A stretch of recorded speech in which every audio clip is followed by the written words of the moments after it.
Hello, कैसे हैं आप सब लोग। उत्तराखंड बोर्ड परीक्षा 2019 कक्षा 10 ये हिंदी का जो पोर्शन है इसमें 10 नंबर का निबंध पूछा जाता है। और ये यहाँ पर जो निबंध आया था पिछले साल भारतीय संस्कृति, इसके जो हेडिंग्स हैं वो इस प्रकार हैं। छात्र छात्राओं को अपनी बात को इस हेडिंग में ही रखना है। तो प्राचीनतम संस्कृति, अनेकता में एकता, विश्व बंधुत्व की भावना, शांति का संदेश। और इस प्रकार से ये प्रश्न जो है आपको 10 नंबर का बोर्ड परीक्षा में करना है। तो इसका जो आंसर है वो इस प्रकार है। देखें आप निबंध परिषदीय परीक्षा उत्तराखंड बोर्ड परीक्षा 2019 में भारतीय संस्कृति।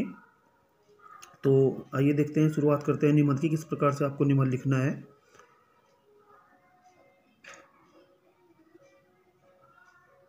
रत्नाकराधोत्पदां हिमालय कीर्तिं ब्रजीवस्य रत्नागणे वंदे भारत मातरम।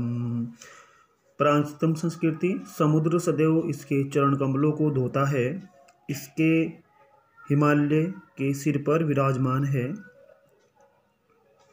हिमालय इसके सिर पर विराजमान है। ऐसा अद्भुत देश है भारत।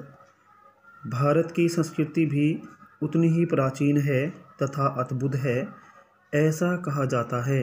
भारतीय संस्कृति विश्व की प्राचीनतम संस्कृति है। यह संस्कृति संपूर्ण विश्व की स्वतंत्रता, समानता तथा बंधुत्व का संदेश देती है। भारतीय संस्कृति हमें सभ्यता तथा संस्कार भी प्रदान करती है। हमारे आदर सत्कार का तरीका, रहन सहन का ढंग, दूसरे देशों के प्रति अपनत्व की सभी हमारी स्वर्णिम संस्कृति की देन है। ऐसी श्रेष्ठ संस्कृति को संपूर्ण विश्व नमन करता है। दूसरा हेडिंग है अनेकता में एकता। हिंद देश के निवासी सभी जन एक हैं, रंग रूप देश भाषा चाहे अनेक हैं। अगला हेडिंग है प्रस्तुत पंक्तियों से भारत की अनेकता में एकता प्रदान करने वाली संस्कृति का बोध होता है। हमारे देश के सभी राज्य सभ्यता के मामले में भिन्न भिन्न हैं। यहाँ की भाषा, भोजन, वस्त्र आदि सब भिन्न भिन्न हैं, लेकिन गौरव तब महसूस होता है जब प्रत्येक राज्य का नागरिक की नागरिकता पूछे जाने पर अपने गांव, शहर या प्रांत का नहीं बल्कि भारत का नाम लेता है। लेखिका मधु कंकारिया ने अपनी यात्रा वृत्तांत में बताया कि जब वह एक सिक्किमी महिला से पूछती है कि क्या आप सिक्किमी हैं, तो महिला का जवाब था, नहीं, मैं इंडियन हूँ। हमारे इतिहास में भी ऐसी कई घटनाओं का उल्लेख है जिसमें हमारी एकता ने ही दुश्मनों को देश से बाहर खदेड़ा है। अतः हमारी संस्कृति एकता की सबसे बड़ी शक्ति है। अगला आपका हेडिंग है विश्व बंधुत्व का नारा। विश्व बंधुत्व की भावना करुणा, प्रेम और भ्रातृत्व की ही मानव अधिकारों की रक्षा की कुंजी है। भारत की संस्कृति में सबसे मैत्रीपूर्ण भाव ही रखा जाता है। भारत विश्व में बंधुत्व का संचार करने वाला एकमात्र देश है। सही मायनों में भारत अपनी बंधुत्व एवं मित्रता का संचार कर संपूर्ण विश्व की बागडोर संभाले रहता है। जब 18वीं सदी में अंग्रेजों ने भारत में ईस्ट इंडिया कंपनी स्थापित की तो भारतीय संस्कृति ने उन्हें स्वीकारा तथा अपने देश में स्थान दिया, परंतु उनके राज करने पर तत्कालीन राजाओं ने उन्हें बंधुत्व का नारा दिया। वे मैत्री से राज करने का प्रस्ताव दिया। हमारी संस्कृति में अतिथि देवो भव माना जाता है, इसलिए हमने उनका सम्मान किया। इसी तरह भारत स्वतंत्रता के पश्चात भी यूएन की गोष्ठियों में विश्व स्तर पर बंधुत्व का प्रसार किया। भारतीय संस्कृति को विश्व गुरु इसलिए कहा जाता है क्योंकि यह विश्व को स्वतंत्रता, समानता व भाईचारे का सही अर्थ बता रही है। अगला हेडिंग है आपका शांति का संदेश। भारतीय संस्कृति सर्वत्र शांति बनाए रखने का संपूर्ण प्रयास करती है। आज के समय में अनेक देश धन, शक्ति प्रदर्शन को चाहे खुद से कमज़ोर देशों पर हमला कर देते हैं। हाल ही में पाकिस्तान ने 14 फरवरी 2019 को पुलवामा, जम्मू कश्मीर में 40 सैन्य अफसरों पर आतंकी हमला कर मार दिया गया। पाकिस्तान में पल रहे आतंकवादियों ने इस कार्य को अंजाम दिया। भारत सदैव ही पाकिस्तान और चीन जैसे राष्ट्रों के साथ शांति स्थापित करने की कोशिश करता है। बहुत सारी आतंकी घटनाओं के बावजूद भारत ने शांति स्थापित करने के लिए प्रतिक्रिया नहीं दी, परंतु 26 फरवरी को रात 3 बजे भारत ने आतंकवादियों के अड्डे पर बम गिराकर उन्हें नष्ट कर दिया। इस मिशन में इस बात का ध्यान रखा गया कि किसी भी पाकिस्तानी नागरिक की जान को खतरा नहीं। इस प्रकार भारतीय संस्कृति वैश्विक स्तर पर शांति का संचार करने के लिए जानी जाती है। मुझे एकता, बंधुत्व तथा शांति को अपनी प्राथमिकता मानने वाली तथा विश्व में भारत का नाम गौरवान्वित करने वाली भारतीय संस्कृति पर गर्व है। इस प्रकार से निबंध लिखना है आपको 10 नंबर का। उसके बाद जो अगला प्रश्न है आपका वो है आपका प्रश्न संख्या 3।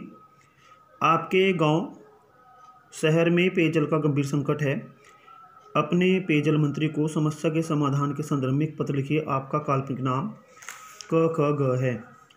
अथवा है दूसरा आपका निकटवर्ती किसी पर्यटन स्थल के 1 दिवसीय भ्रमण के लिए अपनी कक्षा के छात्रों की ओर से अपने प्रधानाचार्य को प्रार्थना पत्र लिखिए। आपका काल्पनिक नाम क ख ग है। इस प्रकार से जो है आपको एक पत्र लिखना है और उसमें ये लिखना है कि हम लोग जो एक दिन के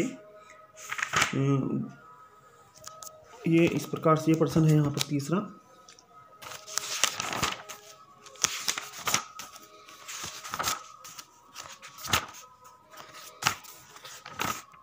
ये आपका प्रश्न है, आपके गांव शहर में पेयजल का गंभीर संकट है। अपने पेयजल मंत्री को समस्या के समाधान की ओर ध्यान आकर्षित करते हुए पत्र लिखना है। तो पत्र किस पर लिखना है? सेवा में माननीय पेयजल मंत्री, उत्तराखंड शासन, देहरादून। विषय पेयजल संकट हेतु प्रार्थना पत्र। महोदय, उपर्युक्त विषय का आपको अवगत कराना है कि मैं प्रेमनगर निवासी हूँ। मैं आपका ध्यान लगातार होने वाली पेयजल की कमी की ओर आकर्षित करना चाहता हूँ। पिछले कई महीनों से क्षेत्र में पेयजल का संकट बना हुआ है। पेयजल की आपूर्ति ठीक ढंग से नहीं हो पा रही है, जिससे क्षेत्रवासियों को बहुत परेशानियों का सामना करना पड़ रहा है। गर्मी के दिनों में और भी अधिक समस्या हो जाती है। स्थानीय अधिकारियों का ध्यान इस समस्या की ओर कई बार दिलाया गया, परिस्थिति में कोई सुधार नहीं हुआ। अतः महोदय से प्रार्थना है कि समस्या की गंभीरता को देखते हुए उचित कार्रवाई हेतु अधिकारियों को आदेशित करने की कृपा कीजिएगा।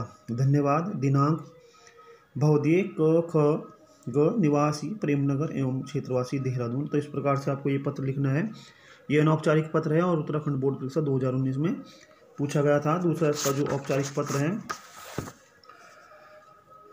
निकटवर्ती किसी पर्यटन स्थल के 1 दिवसीय शैक्षिक भ्रमण हेतु अपनी कक्षा के छात्रों की ओर से अपने प्रधानाचार्य जी को एक प्रार्थना पत्र आपको लिखना है। 2019 की बोर्ड परीक्षा में ये पत्र आया था। सेवा में श्रीमान प्रधानाचार्य, राय का हरबटपुर, देहरादून, उत्तराखंड।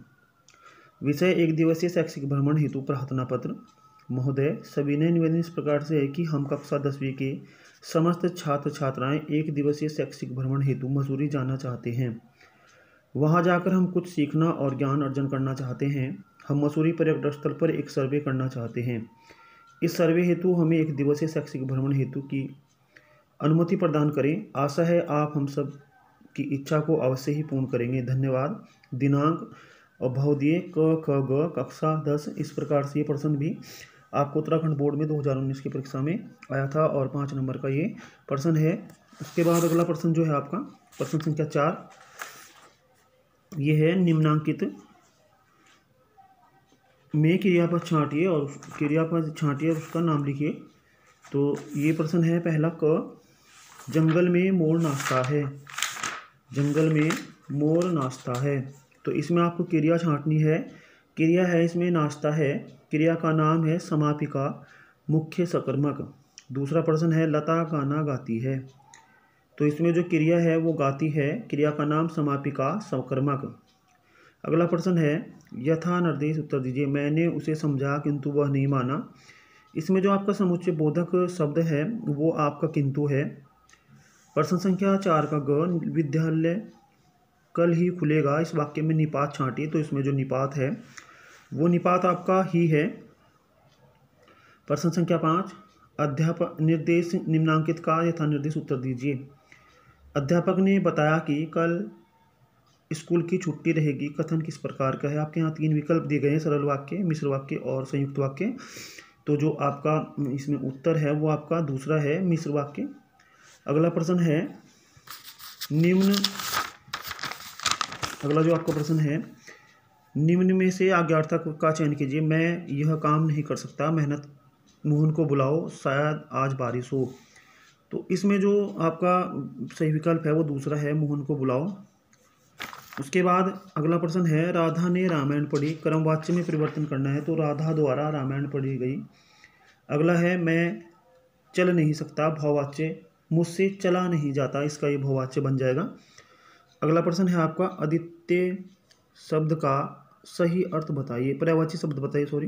राकेश, अर्क और विदु, तो इसका जो सही अर्थ है वो राकेश पहला, अर्क है इसका अर्थ। अगला इसका जो आपका उत्तर है, निम्नांकित में से कौन सा शब्द वसुमती का समानार्थी शब्द नहीं है, तो उसका यामिनी है आपका उत्तर। और यहाँ पर जो इस प्रकार से ये प्रश्न पूछा गया था। धन्यवाद।